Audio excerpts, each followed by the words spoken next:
poin-poin lain Bu yang ada cermati selain NIK menjadi NPWP ini ada apa saja Ibu yang diatur dalam Undang-Undang HPP ini Bu?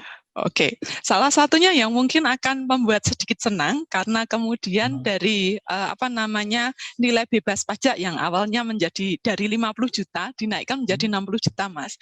Jadi pendapatan masyarakat itu kalau dulu awalnya di angka 50, mulai di angka 50 itu kita akan kita akan dikenakan pajak, tapi sekarang sudah naik menjadi 60 juta, artinya sampai 60 juta kita bebas pajak. Tapi juga yang lebih penting kalau kita bicara tentang UU HPP ini, salah satunya adalah sebenarnya ini bisa digunakan untuk penataan ulang sistem perpajakan yang saat ini ada. Sering mungkin ada yang mengeluh bahwa masih selalu ada celah di mana wajib pajak itu bisa menghindar gitu ya Mas ya.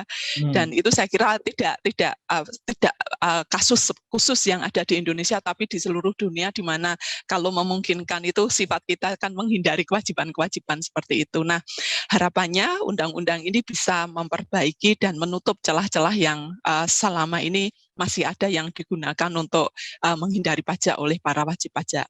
Dan kemudian juga mengakomodasi bentuk-bentuk bisnis yang baru. Kalau sebelumnya kan kita tidak pernah belum ada wacana tentang bisnis yang menggunakan platform digital itu diberikan pajak. Nah, ini sudah dimasukkan ke sana.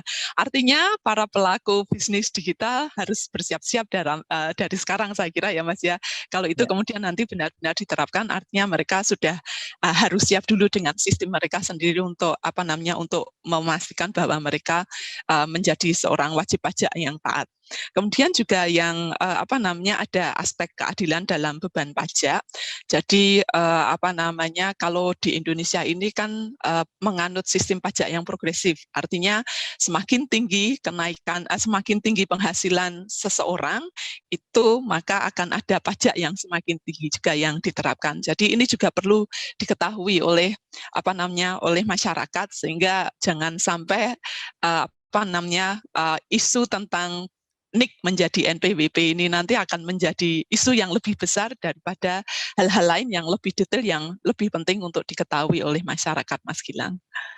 Artinya poin RUU HPP tidak hanya sekedar NIK menjadi NPWP ya, tapi perlu dicermati juga, terutama yang menarik adalah bisnis online ini ya Bu ya, yang akan dikenakan pajak seperti itu. Terima kasih sudah nonton, jangan lupa like, subscribe, dan share ya.